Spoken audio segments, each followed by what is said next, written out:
Au début du 15e millénaire, l'humanité vit une période d'effervescence. Elle a vu la naissance de la première véritable civilisation humaine interstellaire et celle d'une certaine forme de confédération centrée sur son monde capital, la Terre, récemment renommée Terra. C'est une période de progrès technologique inégalée, où les prouesses scientifiques se succèdent à un rythme effréné. Pendant 10 millénaires, l'humanité va vivre un véritable âge d'or, poussant toujours plus loin son empire en relevant les plus grands défis. Exploration, commerce et, inévitablement, guerre interstellaire. C'est à cette période que l'humanité va découvrir et perfectionner un moyen de voyager à une vitesse supraluminique, à travers un domaine extradimensionnel récemment découvert, appelé l'Immaterium, plus connu ensuite sous le nom de Warp. Malheureusement, cette époque faste, où rien ne semble pouvoir arrêter l'humanité, va connaître une fin dramatique, par le fait même de cette technologie qui lui avait permis de conquérir les étoiles, et laisser un traumatisme encore vivace au 41e millénaire, à tel point que l'humanité va qualifier cette période d'âge sombre.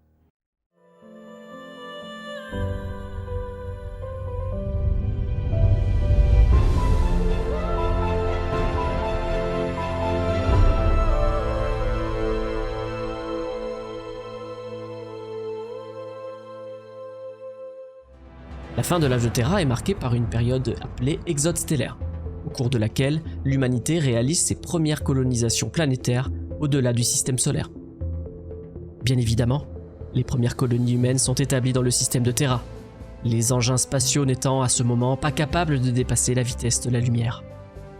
Par conséquent, les voyages au-delà du système solaire prennent des générations, et les colonies établies à leur issue sont isolées de Terra les unes après les autres.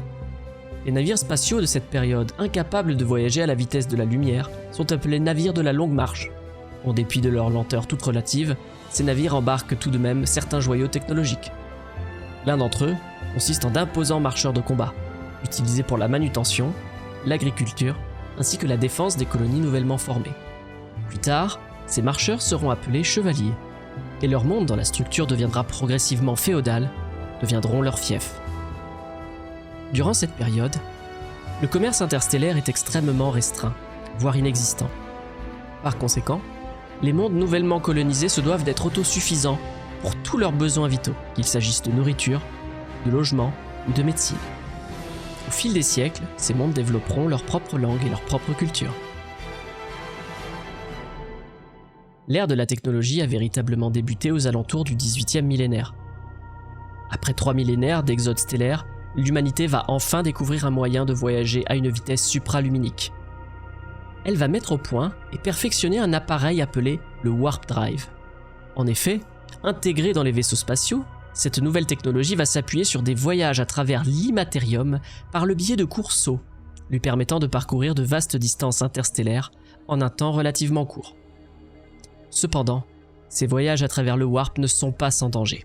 Ceux-ci peuvent malgré tout prendre encore plusieurs années pour se terminer, et certains vaisseaux n'arrivent jamais à destination, et disparaissent sans laisser de traces. Lentement, à travers de nombreuses catastrophes, l'humanité va perfectionner ces appareils énormes et volumineux, que seuls les plus grands vaisseaux peuvent embarquer. Ces navires seront connus sous le nom de vaisseaux de guerre, ou vaisseaux du vide. Grâce à eux, la colonisation stellaire de la Voie lactée va considérablement s'accélérer, et les communications et le commerce seront rétablis entre les lointaines colonies extrasolaires et Terra. Afin de sécuriser et perfectionner les sauts dans le Warp, l'humanité va réaliser un deuxième développement vital, la création du gène psychique Navigator, implanté sur des humains génétiquement modifiés par les scientifiques de l'époque, et qui résultera en la naissance de navigateurs mutants, des êtres légèrement psychiques, possédant une sorte de troisième œil, leur permettant de plonger leur regard dans les courants instables du Warp, et ainsi permettre aux vaisseaux humains de réaliser des sauts plus longs et plus précis qu'auparavant. Les familles de ces navigateurs sont à leur émergence contrôlées par des cartels industriels et commerciaux. Mais très vite, ils seront regroupés au sein d'une organisation appelée la Navis Nobilité. Celle-ci est l'une des plus vieilles organisations de l'impérium du 41e millénaire, et elle est dirigée par le plus puissant de ses navigateurs, le Pater Nova.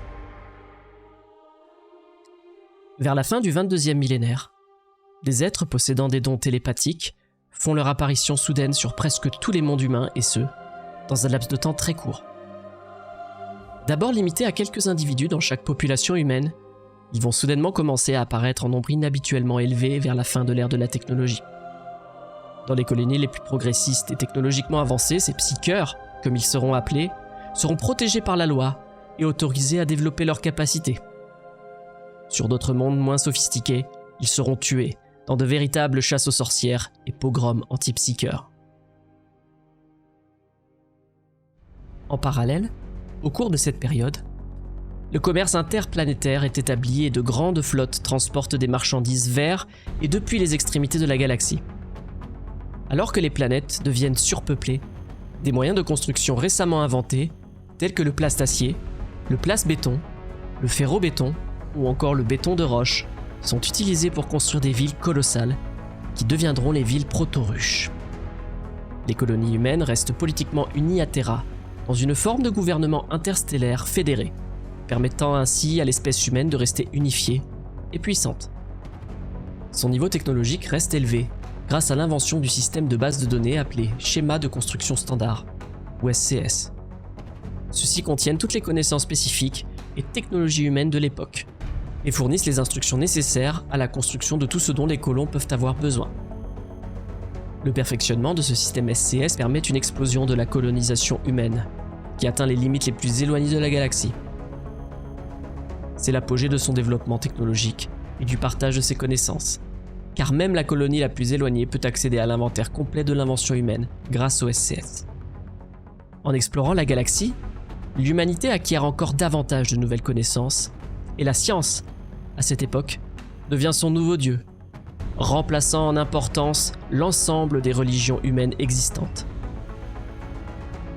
L'humanité accroît ses richesses, et les races xénos rencontrées alors sont considérées comme une menace insignifiante, tant sa technologie est au firmament de sa puissance, et des pactes de non-agression sont signés entre Terra, ses colonies, et de nombreuses races extraterrestres. L'une des raisons pour lesquelles l'humanité réussit si bien à conquérir une si grande partie de la galaxie à cette époque est le développement de constructions humanoïdes artificiellement intelligentes, connues sous le nom d'hommes de fer. Ces robots intelligents et entièrement autonomes sont destinés à la fois au travail et au combat. Ils gagnent de nombreuses guerres pour l'humanité et lui assurent la suprématie technologique sur la majorité des autres races pensantes de la galaxie. Malheureusement, vers la fin du 23e millénaire, pour une raison inconnue, l'ensemble de ces machines pensantes se retournent contre ses maîtres et déclenchent une guerre meurtrière contre l'humanité. Ce conflit sera connu sous le nom de révolte cybernétique et verra les deux parties faire usage de redoutables armes de technologie de pointe. Celles-ci comprennent des mécanivores, machines à penser massives, capables de soulever des continents entiers et d'ouvrir des gouffres sur des surfaces planétaires qui s'étendent jusqu'au cœur du monde. Ces mécanivores peuvent même absorber l'espace-temps lui-même sous forme de données. Parmi les autres terribles armes de destruction massive déchaînées à cette époque, il y a les machines serpentines appelées renifleurs de soleil, qui se déroulent dans de grandes structures dans le vide, plus grandes que les anneaux de Saturne, et sont conçues pour dévorer les étoiles elles-mêmes. Les armes les plus omniprésentes et les plus dangereuses de cette guerre meurtrière sont les omniphages, des essaims de nanomachines intelligentes et microscopiques qui peuvent tout consommer à la surface d'un monde en seulement quelques heures. Finalement, cette révolte sera remportée par une alliance de puissances galactiques dont certaines ne sont pas humaines et à un coût terrible.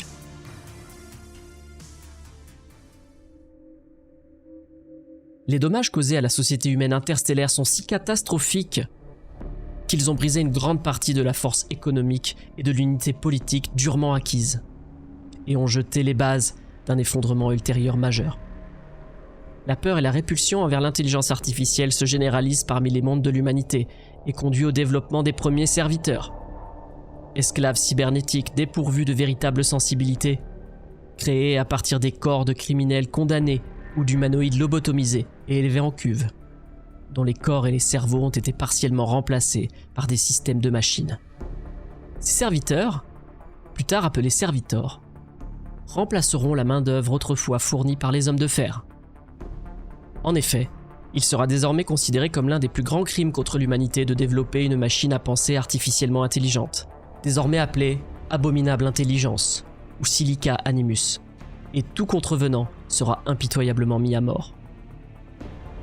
Par ailleurs, la recrudescence de grandes tempêtes warp de plus en plus fréquentes et violentes au cours du 25e millénaire marquera définitivement la fin de l'âge d'or de la technologie et provoquera l'effondrement du commerce et de la communication entre colonies humaines, rétablissant l'isolement des planètes habitées par les humains et les autres systèmes stellaires.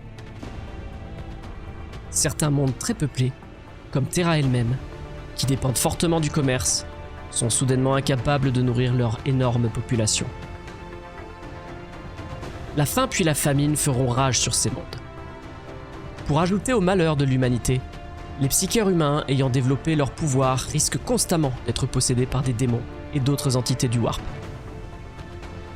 Cette possession, la folie généralisée parmi la population psycheur, la famine et l'isolement interstellaire conduisent à des conflits interhumains, à une anarchie totale et à la régression de la plupart des civilisations humaines vers des formes de barbarie.